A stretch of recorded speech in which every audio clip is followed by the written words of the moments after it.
Today, I want to talk about mistakes that I made throughout my career so that you guys have something to be entertained by this morning, but also because maybe it'll help you guys on your own careers by avoiding some of these mistakes. Now, I want to focus mostly on my career, but I think I want to mention also some mistakes that I made while in school. So let's start out with professional, and then at the end, if I remember to, I'll talk about some things I messed up at school, and then you guys can listen to that. But my career has been, it's split into two parts. It was when I was working at firms, and the second part is now where I'm working on my own, right? So when I was working at firms, so many mistakes were made. One of the biggest mistakes was not having clear boundaries with people around me at work. So a lot of times my employers would tell me to stay later, or they would get mad at me because they would be like, "Hey, why'd you do this if we told you to do this?" And I didn't have clear boundaries. So it basically made it so that I had a bad taste in my mouth with certain people that I would work with. Now, one of the biggest annoyances that I had in my career was when I had one of my employers would constantly tell me to do something, and then like 3 days later he would tell me, "Why'd you do this?" And I would tell him, "Well, you told me to do this," and he'd be like, "No, no, no, no, you misunderstood." So what I started doing at that point was writing everything down. And I would kind of like reference the document that I was writing. I was letting them know, like, "Hey, you're telling me to do this, this, and this, right? This is what I'm gonna do. And in 3 days, I'll show it to you in case you have any questions, whatever." And that actually saved my butt. So that started that's kind of like a little tip that I offer to you guys. If you guys are working under someone that's constantly going back on what they're saying, write everything down, constantly reference whatever you're writing things down, and basically keep track of everything that this other person says so that you don't have to worry about them coming back at you and telling you, "Hey, I never told you to do that," or "Why'd you do this?" Because people forget, guys. Business owners, they're very busy. Project managers, they have 4,000 things going on at once. And so if you're constantly thinking about certain things, or they're thinking about certain things, and they're telling you to do something, it's very possible that they might forget what they told you to do. So this is something that you guys want to keep in track or keep in mind when you guys are working. Okay. So going back to me working at a firm, something else going back to the whole boundary issue is that they would ask me to stay late all the time. And a lot of times it was because they were kind of mismanaging the project on their end. And basically, they had promised things to clients that I wasn't aware of, or maybe, they had a deadline that just popped up because, again, they promised something to the client and I wasn't, part of that whole conversation loop. So it ended up in me having to stay late so many times. And so how you can solve this, right? One of the ways that I started to solve this was to ask to be part more of the conversations, ask to be part more of the whole design meetings to see what is going on. Like, why are these changes happening? It wasn't until I started doing that that I became a little bit more qualified to manage projects, because I started to understand the full scope. A lot of times when people ask you to stay late is because their scope is all over the place. They don't have like a clear understanding of what the scope is, or the project timeline is all out of whack. So if you take the time to try to figure out what the big picture is and what the milestones are, then you waste less time, even if you're directed to. Like, but when I started to do that, a lot of times my project managers would tell me like, "Oh, go and set the detail sheets up." And I'd be like, "Wait, why do we need the detail sheets?" "Oh, because it's very important that we have them for this, this, and that." And I would tell them, "Well, the next milestone is actually the contractor wants to submit for shop drawing, so he's going to need this floor plan." And then they would be like, sometimes it wasn't that easy where they would be like, "Oh yeah, you're 100% right." Sometimes there was a little bit of pushback, but a lot of times it would end up being in, "You know what? Yeah, let's do that first, and then we'll do the detailing after." So that meant that I kept the project on track. Even though I wasn't the official project manager, I was helping keep the project on track. So then, therefore, I wasn't suffering by staying late. Um, Now, I will tell you this, guys. when you try to do this, right, it can be seen a little bit as meddling. Like sometimes your project managers, sometimes the business owners, they might hesitate to include you in too many meetings. In their mind, they might need production work. And if you're part of meetings, you're not getting the work produced because you're wasting time being part of a meeting. So the truth is that's not true. The truth is that the more that you know, the better choices that you can make, right? And the better you can help keep this project on track. But just keep that in mind that a lot of time you'll be met with a lot of hesitation or meeting. Why do you want to be a part of a meeting? You don't need to be a part of a meeting. I'm telling you what to do. So just keep that in mind, guys. I mean, hopefully your firm is more receptive to the idea of you guys being as, a part uh, of as much meetings and email chains as possible. Now, I will tell you this, everybody knows there's a lot of wasted time with meetings. There's a lot of wasted time with, email chains and all this stuff. So you got to get real good at understanding what it is, what's the information that's required. And I think the easiest way to do this is understanding what the deliverables are and what the milestones are for these deliverables. So when is the project due, right? Before the project is due, does the contract say that there's any form of submittal, like maybe a 50% CD set, or, etc. So it helps if you're asking these kind of questions. Like, that's always the most important thing. For some reason, firms, they really hate to go into detail when it comes to like milestones and whatnot, but it's important for you to understand that.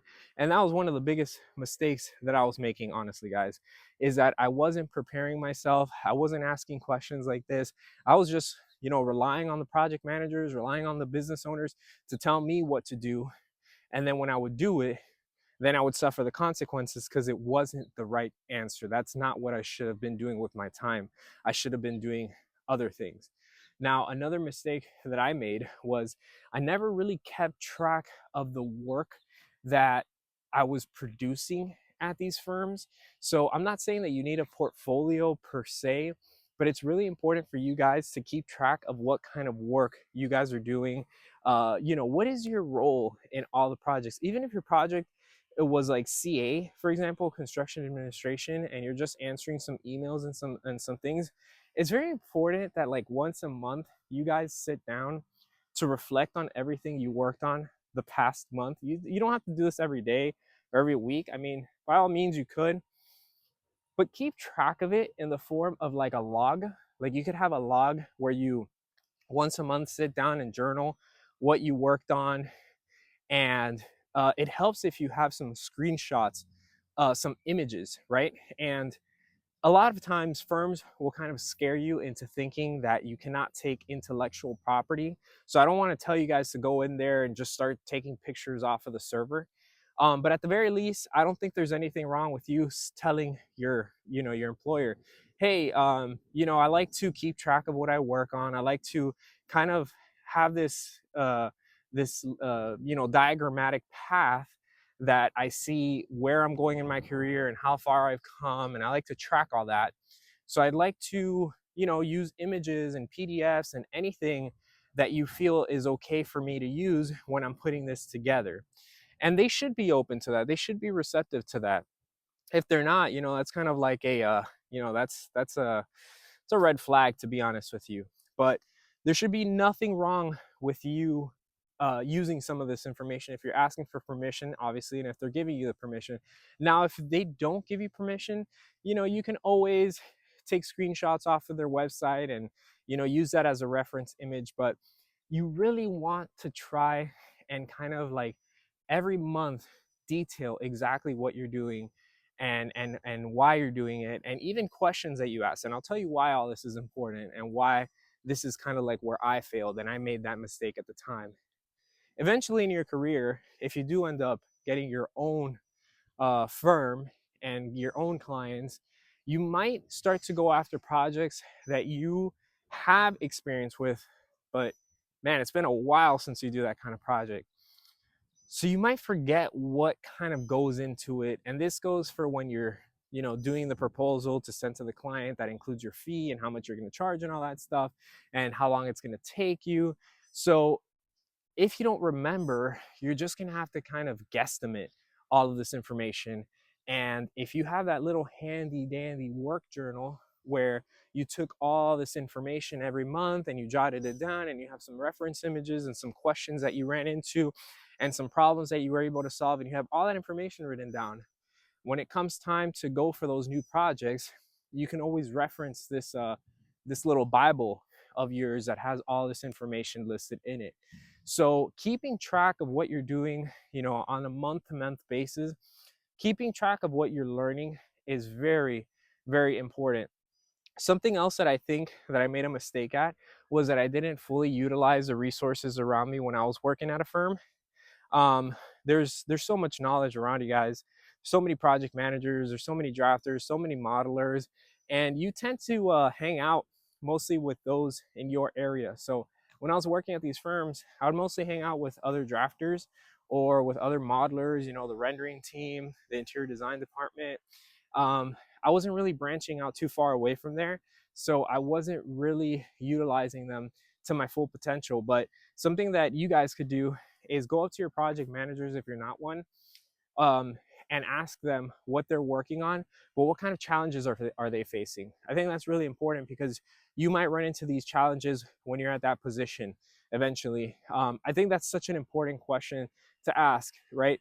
I always talk about in all these videos what are how you should be asking the right questions, and how a lot of times as a newbie you don't know what questions to ask, and you don't realize until years later down the road, man, I should have asked this, I should have asked that, right? So I can't blame you for not knowing what to ask, or I can't blame you for asking the wrong questions and only realizing 10 years later when it's too late. But I will say this, one of the best questions that you can ask someone is, what challenges are you facing? Right? What challenges are you facing? If you go up to anybody and ask them that question and they're willing to answer in an honest way, the amount of knowledge that you are going to get is invaluable, guys. Think about this. You go up to your project manager, someone, even if you're a project manager yourself, and you go up to another one, you're like, hey, what kind of challenges are you facing? Oh man, I'm having a lot of issues with this client, the way that he's communicating. You could say that that's the fault of the project manager for not being efficient at communicating. You could also blame the actual client. There's so many people to put blame on here. But instead, if you take the time to kind of study the situation and be like, well, why is there trouble communicating? Right? What now that we've identified the why, what can be done to kind of make this communication more efficient, right? Or if you take this to someone who's modeling and they're like, hey, what kind of challenges are you facing? Oh man, this program, it keeps crashing with this PC, it's just not going well and whatever. Okay, well, what possible solutions can we find to that? I mean, you don't have to ask this to the person that's facing the challenge, because they're probably overwhelmed, but letting them tell you what the challenges are and you keeping track of that and helping them answer it. First of all, if you help someone answer their challenge, they're going to love you forever. But even if you don't help them, even if you keep track of their challenges, kind of like, well, good luck with that, buddy. And then walk away. And then like a month later, be like, hey, remember you were struggling with this? How did that go? Were you able to solve it? You know, that does so much. Not only are you learning, right? You're preparing yourself for challenges that you may face, but also you're building rapport with your fellow employees, guys. You're networking, so important. You're always going to be known as the guy who lends an ear and sometimes lends a hand, right? So important, guys. So that was a mistake that I made. I didn't really utilize like the people around me um, to the way that I should have, right? I should have used them like in a professional way, like learn from them. But I was always so busy, guys. I can't blame myself, to be honest, and I can't blame anybody. The daily life of a firm and the daily life of architecture in general, it's just very busy. There's a lot of moving parts. There's a lot going on, guys. So we can't blame ourselves for the choices that we make, because at the time we're probably so swamped with other issues. The last thing we want to do is think about, how can we grow at this time. We're just trying to survive, right? So that's honestly one of the biggest mistakes that I made when it came to my professional career, working at a firm. Now, for myself, one of the biggest mistakes that I made was not setting up my business from the get-go. So I have kind of like a conflicting opinion here. I'm not fully sure how I would answer this if someone were to ask me, hey, do you recommend that you set up your marketing before you start your business, right? Like, do you recommend you set up your website and all that? Guys, to be honest with you, the reason that I have conflicting answers, or like conflicting answers, is because I don't think there's a right answer here. So ideally, in a perfect world, you do want to have everything set up. You know, your logo, your name, your website, maybe a social media page or two where you can refer clients to see your work, etc. But the real problem with that is, like, realistically, what if you end up quitting, guys? What if you end up getting another, deciding, like, you know what, I hate this company that I've created. Like, I actually don't want to do this anymore. I miss working at a firm, right? So you're going to waste all this time and resources where in reality, guys, it's not that important.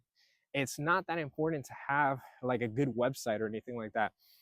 I'll be honest with you, I've had websites on and off for my business, and the amount of times that someone has found me through the website, or I've needed to refer someone to my website, has been slim to none.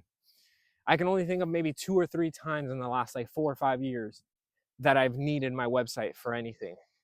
Here's the problem, and this is where the conflict starts. As you start to grow and as you start to go after bigger projects, uh, this kind of social presence is important. And I've even noticed this myself looking for consultants to hire. When I find a consultant that has a really bad website, first of all, when they don't have a website, it's almost like there's no trust. So I tend to not follow that path. But I have hired people who don't have websites, right? That only have like a WhatsApp number. But it, if they don't have a website, it's just like there's no trust there. So they have a website. Is it bad? It's kind of like I probably won't even contact that person. But if they have a really nice website, most of the time I do end up contacting them. So here's the thing, we've agreed that having a nice um, online presence is important, whether it's your LinkedIn or whether it's your website, whatever it is.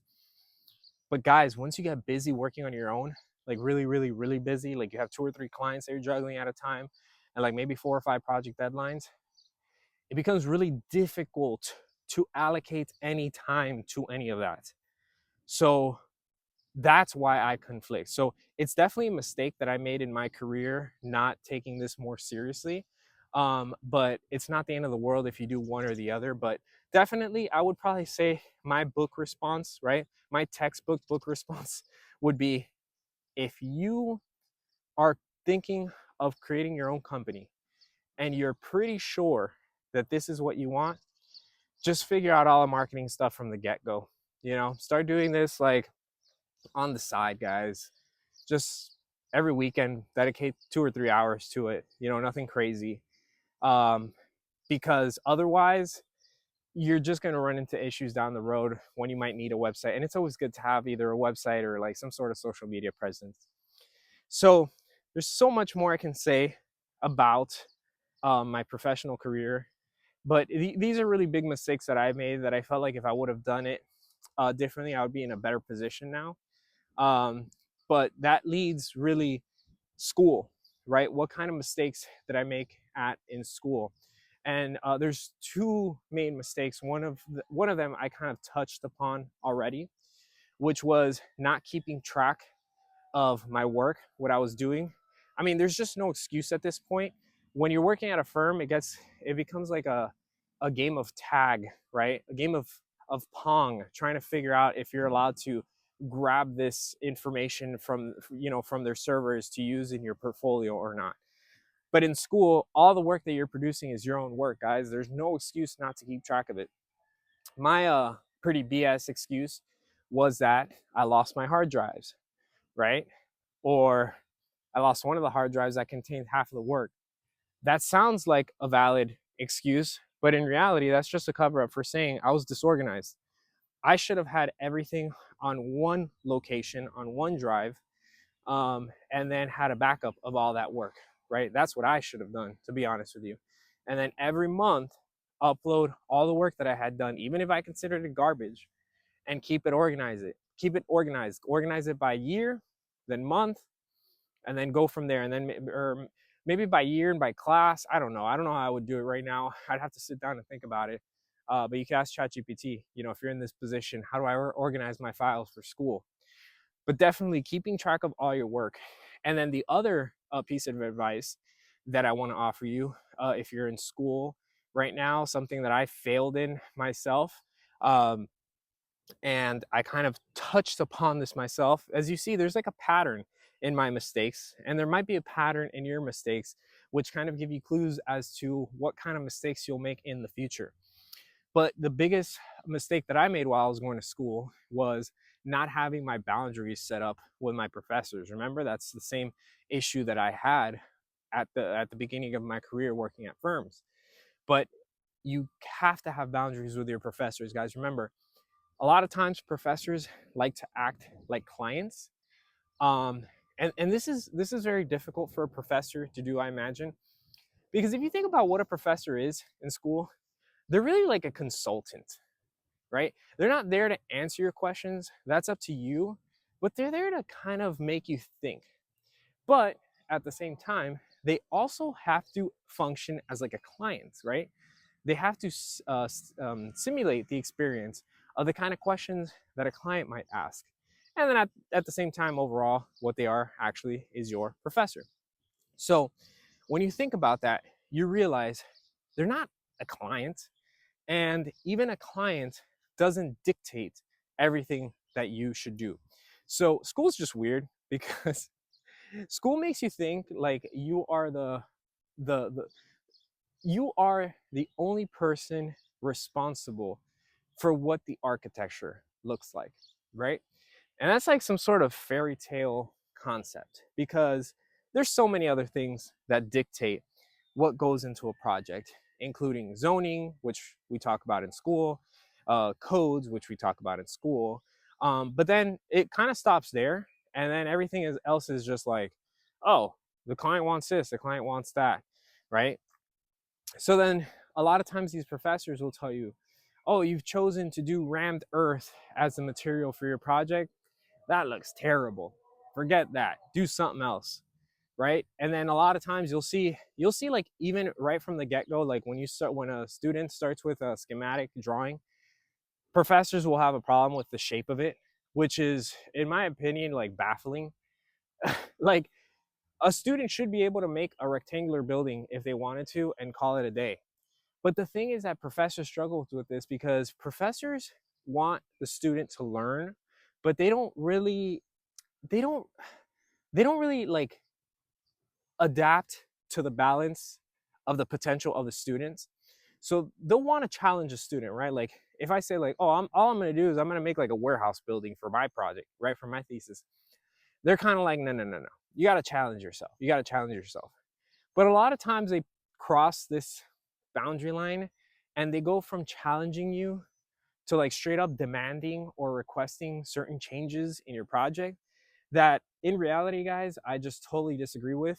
So this was the issue that I was running a lot when I was in school. I was running into a lot where like my professors crossed over from being professors or consultants to being like straight up clients 100% of the time, and I allowed them to.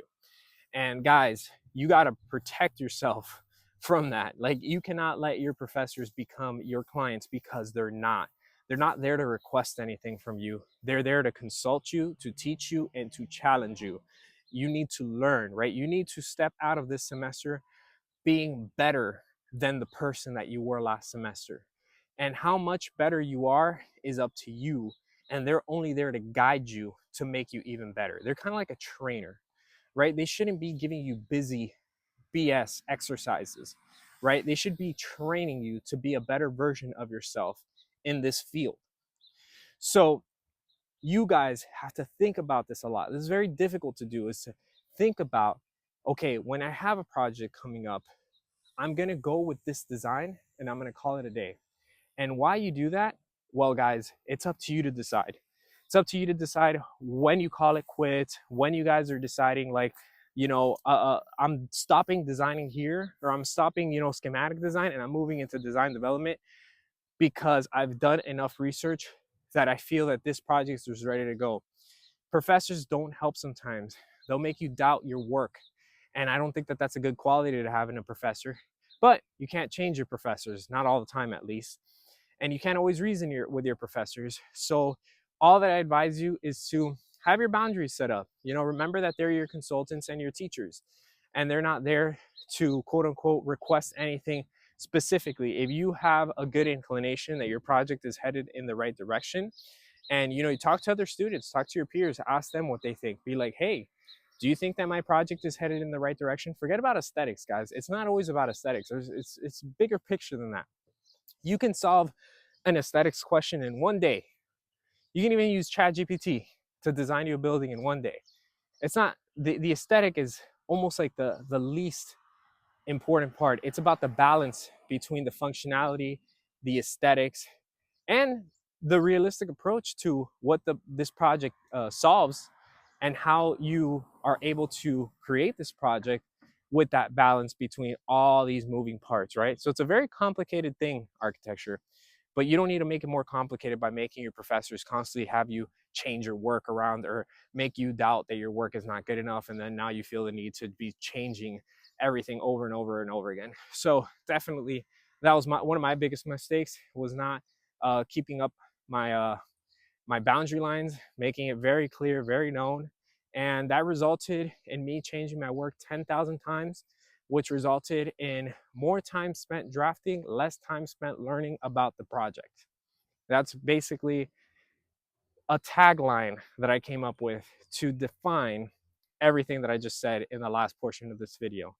I spent so much time changing and adapting to my client, AKA my professor's needs, that I spent more time drafting and less time learning, right? I could have spent time learning about the means and the methods. I could have spent time learning about the project typology that I had, and how I would do this in real life. Things like looking at Zillow and seeing case studies, and learning about the development side, and approaching architecture from that angle. But instead, I just spent time drafting on AutoCAD and drafting on Revit. That's all I did. So that was a huge mistake, huge L on my part right there, guys. But you know I I understand. I understand where I was at. I understand where you guys are at if you're there. So that's why I like to make these videos. I like to show you guys kind of like the mistakes that I made, and hopefully you guys are able to better prepare yourselves so you don't make those kind of mistakes, or don't make them to a degree in which you feel like it's considered a mistake. You know what I'm saying? So I said a lot. I feel like maybe I was a little bit all over the place. If there's anything specific that you guys want to know, guys, feel free to reach out to me on the comments, and I'll make a video for you guys talking about whatever questions you may have. If something I said kind of conflicts with your own ideology, then feel free to drop a comment about that as well, and we can have a chat about it. But most importantly, if there's any mistakes that you've learned along the way in your career, make sure to drop that down in the comments, so that other people watching these videos can learn from those mistakes, right? Because I've only set X amount of mistakes on this video, but there's so many other mistakes that you guys have made that you guys can jot down, and other people can learn from them. So until next time, peace out, guys.